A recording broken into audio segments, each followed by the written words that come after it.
What up, YouTube? It's Two Fat Guys Pull Us, and before we get to our video, we wanted to let you know about our milestone giveaway for 1,000 subscribers. We are giving away an Amazing Spider-Man issue number 4. This is the first appearance of Silk, the original Sin tie-in. I'm sure everybody is familiar with this book. This is a CBCS 9.8. Oh, yeah. Yeah, so... Big boy. This book is much hotter than it was when we first bought it for the show. Yep, that's true. You insist on still giving it away, and I'm very happy to do it. You can tell that he is not. But anyway, we are giving this away when we hit 1,000 subscribers. Kick-ass, key issue, first appearance of Silk, is someone's going to win this book. So go ahead, hit that subscribe button, and let's get to the video, shall we? All right, Nate. What's up? Who would win in a race? Humans or dinosaurs? That's it? We're just all humans and all dinosaurs? Yeah. Dinosaurs. Wrong.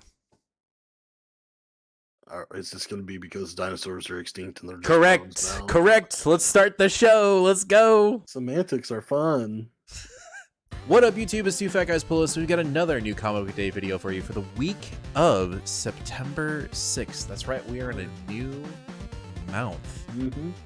And it's, you know, before I set up the show prior to setting up your books, and I was like, oh man, I only got like 5 books, but then you came in with all your independents, so we got a solid show.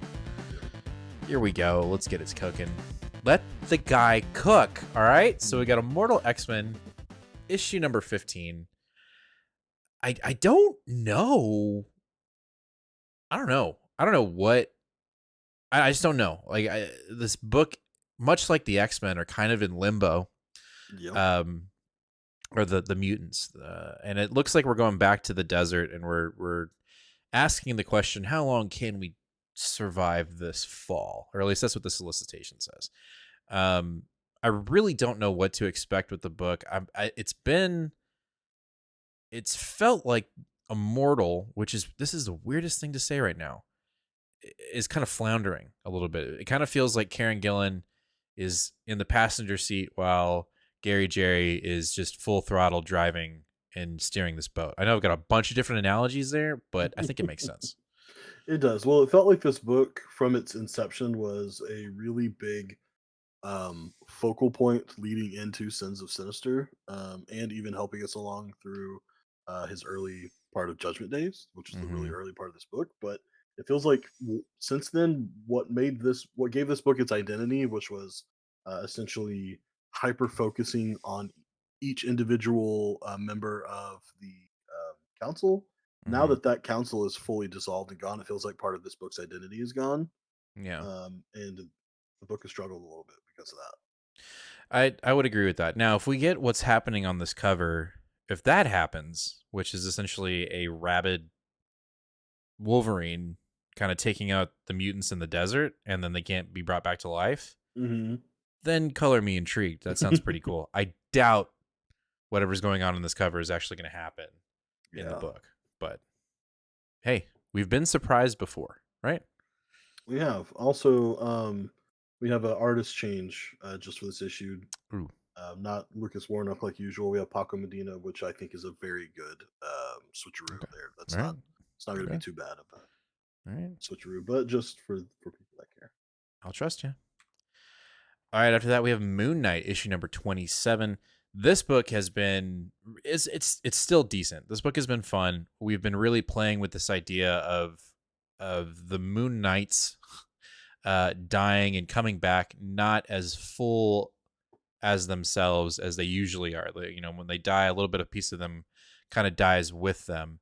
And when they're resurrected, they get a little bit possessed by past Moon Knights. And Khonshu is no longer around to resurrect them anymore. So, you know, we've got a little bit of a problem when it comes to this whole situation with our Moon Knights, and our Hunter's Moon is feeling the effects a lot more than Mark, dealing with possession. Yeah, that last issue was a really fun little highlight of Hunter's Moon. So now it'll be fun to watch them team up together because they haven't been together in a while. No, and they're definitely a yin and yang when it comes to dynamic, and old ways and more kind of a modern FU way. So it should be good. I thoroughly enjoy this from McKay. It's been a really bright spot in our pool lately. Oh yeah, 100%. All right, after that, we have Scarlet Witch from Steve Orlando, and it looks like Loki is getting into the mix with our Scarlet Witch. We've said it before. This book is highly underrated. It's been a really good time. I mean, there's been maybe one, possibly two issues that were kind of out there and a little too thick for some, or at least for me. But other than that, this book has been fantastic, and I feel like Scarlet Witch is actually doing a lot, moving a lot, and setting a lot of precedent for the Marvel universe when it comes to comics. So I don't expect anything less with this book. And yeah, this cover does have me intrigued, even if it is a red herring. I'm excited for it. Yeah. I mean, it's almost certainly a red herring, but this book always seems to be like one that I'm like, man, I don't know, like, is this? I'll put this at the end, and then when I get to it, I go, why did I do that? Well, I just need to Right. just. It's good. It's a really good book, and it needs. I just wish Marvel would push it a little bit more. Yeah, they seem to kind of have it in a corner and just saying, like, well, if it gets picked up, it gets picked up, but we're just going to keep pushing forward with our $9 issues for no damn good reason. Yeah. After that, we have X-Men issue number 26 from Gary Jerry. It looks like we are finally moving towards and getting into the marriage of Tony Stark and Emma Frost. I am super stoked for this. I was excited for it before we even got like any form of storytelling to lead us into this whole idea of them getting married. But Gary Jerry has done a really good job of defining and kind of lack thereof, almost kind of both defining and not defining Tony and Emma's relationship. And I was really worried that this whole marriage, which it still can be, was more of a power play to kind of solidify and consolidate power. But Gary Jerry has done a good job of kind of putting in slice of life moments between these two characters where I'm shipping them. I'm actually kind of rooting for their relationship. And that's coming from a guy that wants to see Tony and Hellcat still together. And I have this yearning for Patty to still show up and kind of wreck the wedding. Now, I don't think it's going to be this. It's obviously not going to be this massive played out wedding that the cover is showing, because half the mutants are no longer on the playing board. Like they're Right. in the desert or they're dead. So it's not going to be this glamorous wedding. But if there's any form of an announcement, an actual ceremony, I would love to see Hellcat walk down that aisle and be like, bitch, he mine. Now, Yeah. doubt that's going to happen, but that would be really cool. Yeah, I'm gonna need this issue to be strong for me to be as into their relationship as you are, because I am fully on See, that train. you say that every time X-Men or Iron Man comes up, and then you read it, and then you're like, God damn it, I love this thing. So I know that it's going to be fine, that we're going to be okay. You're going to See? continue to read this book, and you're going to have a great Well, time. no, I'm not saying I won't read the book. I'll read the book, but I'll read one of the main X books throughout Fall of X, regardless of how bad it gets. I'm telling you now, guys, he's going to be shipping them hard after this issue. Hard. Yo, I'm interrupting the video. I gotta talk about our 950 subscriber goal giveaway. We are so close to hitting 950 subscribers, and when we do, we're giving away something really kick-ass. When we hit 950 subscribers, we're giving away this CBCS graded 9.8 King in Black number 5 Ryan's segment spoiler variant. So when we hit 950 subscribers, we're giving this bad boy away. So if you're not already subscribed, make sure to hit that subscribe button, ring that bell, and give us a like. Let's get back to the video. All right, let's jump over to DC with Dawn of DC's Batman issue 137. What? DC? A basic DC book? It's not Night Terrors. Thank God Night Terrors is over, and we are finally jumping back into our books. And as much as I want to shit on DC for disrupting our reading, and even I know within our review, I'll probably even say it then, like, Night Terrors I think was a total mistake in the sense of like stopping all these books, because it's gonna feel. I just feel like most of these DC books that are coming back online, we're gonna feel disjointed. Now, we had an alpha going into this issue of an event, a kind of a self-contained between Batman and Catwoman event, so that kind of helps us feel like we know what's going on in issue 137. Yeah. But if you didn't read that, you're probably gonna feel a little Like, why are Batman and Catwoman kind of going at it, and why is Batman's alter ego back in the limelight again? Well, some serious shit's going down. Yeah, I was actually pretty intrigued by the things that we got in the alpha. So Mm-hmm. I'm very looking forward to this little self-contained between Batman and Catwoman event. Mm-hmm. But what I'm way more excited about is the return of Jorge Jimenez. Oh, Jimenez back on the art. thank God. I believe for at least through the event, if not more. So yeah, he Let- is there through the event, through 140, through the rest of the year. It looks like. Let's rock and roll. I mean, yeah, I was really intrigued and really excited. Well, actually, when I read the alpha for this event, initially I was like, I don't know, but then I read it and I was like, all right, this is cool. And I had to really just put aside my bias towards night terrors and just being like, this just feels so out of place with what's currently going on in the DC universe. And I still am going to, you know, die on this ship as it sinks. But like, night terrors to me just totally ruined DC for me this summer. So I'm really glad that we're coming back and getting into some normalcy with DC Mhm. until we get another announcement that DC is going through another semi reboot. What happens after the dawn? Just Yeah. the afternoon? I don't know. Like the afternoon of DC will be next anyway. Yep. All right. Next up, we have Peacemaker issue number 5. This has been a solid book from Kyle Starks. It's made pick of the week, and there's some. I feel like there Numerous are some times. strong. Say again. Oh, it said numerous times. Oh yeah, I think there's uh, some serious contenders this week for potential pick of the week, but this one, I just think this is it. I think this is going to be our pick of the week. Kyle Starks is just killing this book on the tone, the comedic level, the artwork, and it's been great.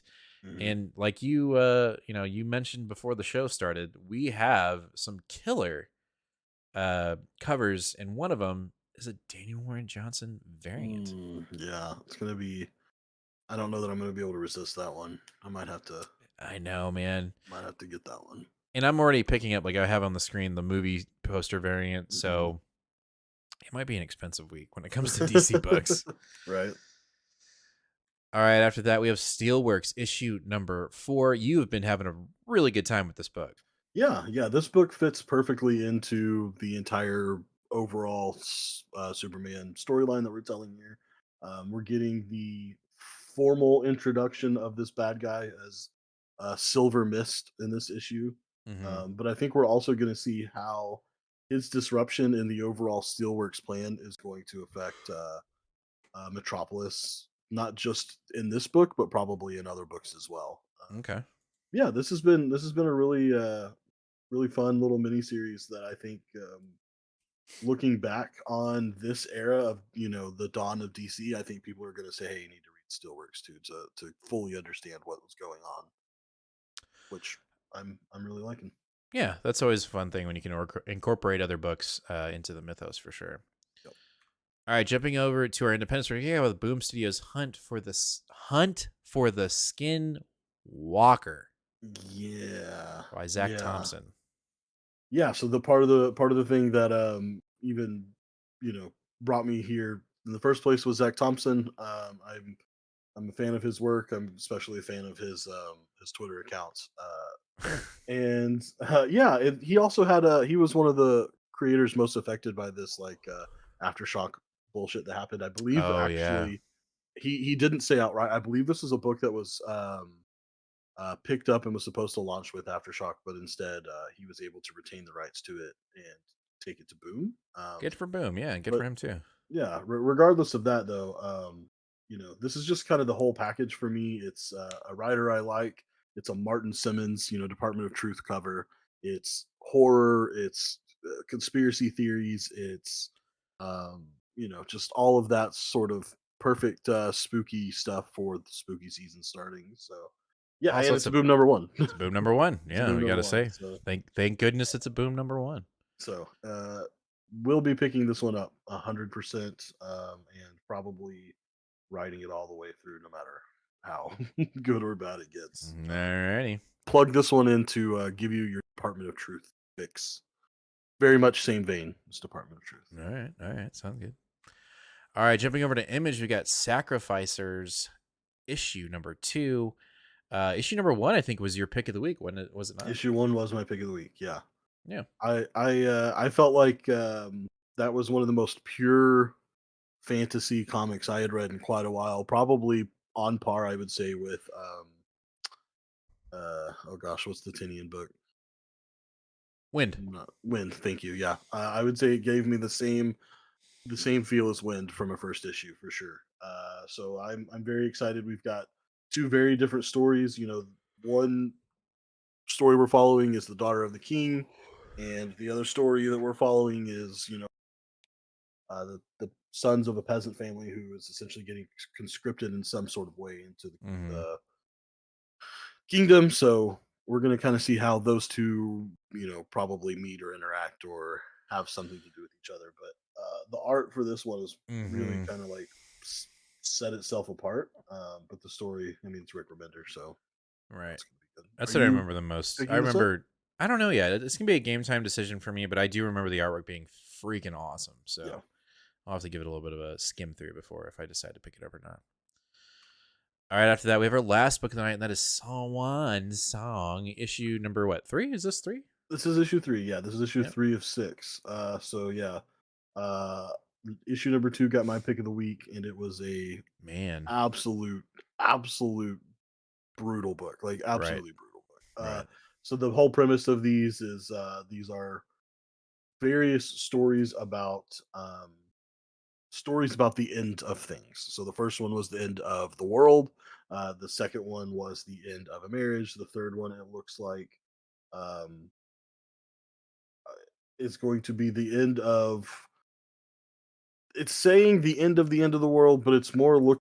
It's a blend of the two of like end of the world, end of a love story, something like Mm, that. Um, Honestly, each one of these, their solicitations are so vague. vague and sort of like esoteric that it's hard to understand what you're yourself into until you read it. So I Mm, think that's part of the appeal for these for me.